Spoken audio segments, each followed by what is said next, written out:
ஆனால் சதாசிவனே, தாங்கள் அவை அனைத்தையும் சரி செய்து விட்டீர்களே.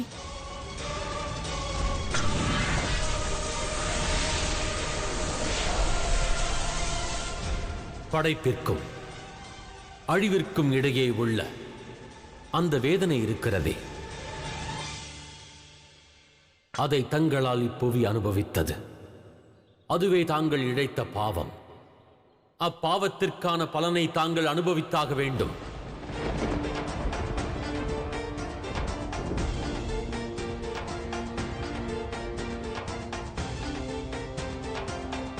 சோமநாத ஜோதிர்லிங்கம் அறியாமையால் செய்த பாவங்களை போக்குமிடம். எனினும் அறிந்தே இழைத்த அத்தவறினை தாங்கள் சரி செய்ய வேண்டும். அதன் பிறகே அண்ட சராசரத்திற்கும் ஓர் செய்தி பரவும்.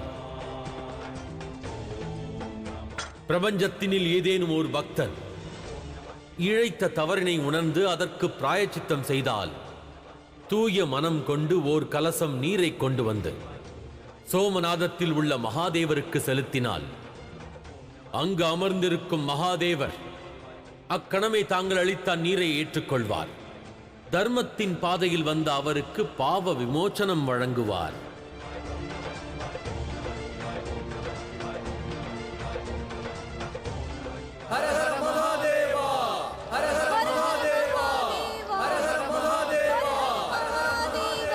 சதாசிவனே, என் பாவத்திற்கு என்ன பிராயச்சித்தம்? அதை தாங்களே கண்டறிய வேண்டும் தேவி பார்வதி.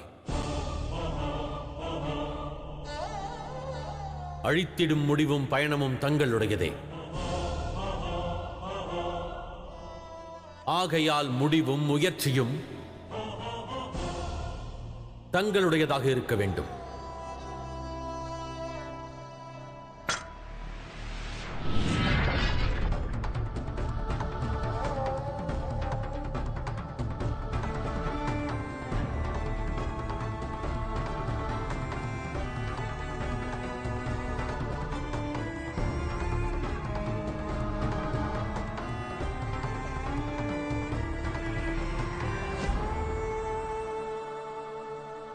என்னை மன்னித்து விடுங்கள் மகாதேவா.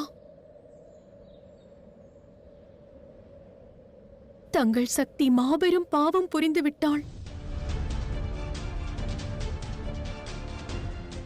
ஆனால் நான் செய்த பாவத்திற்கு பிராயச்சித்தம் தேடும் வகையில் என்னால் ஏற்பட்ட அந்த வேதனையை நானும் உணரப் போகிறேன்.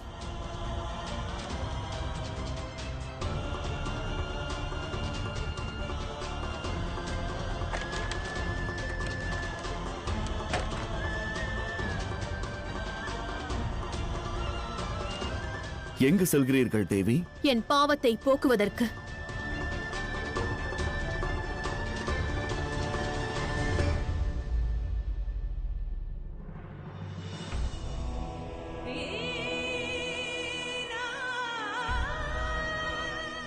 வில்வ விருட்சமே,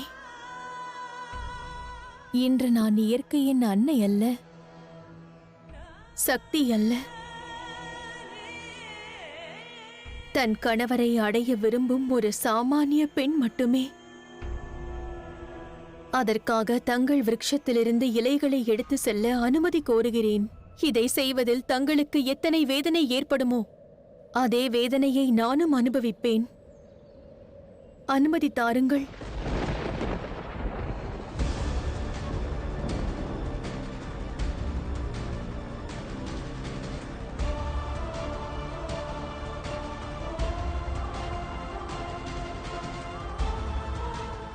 மிக்க நன்றி.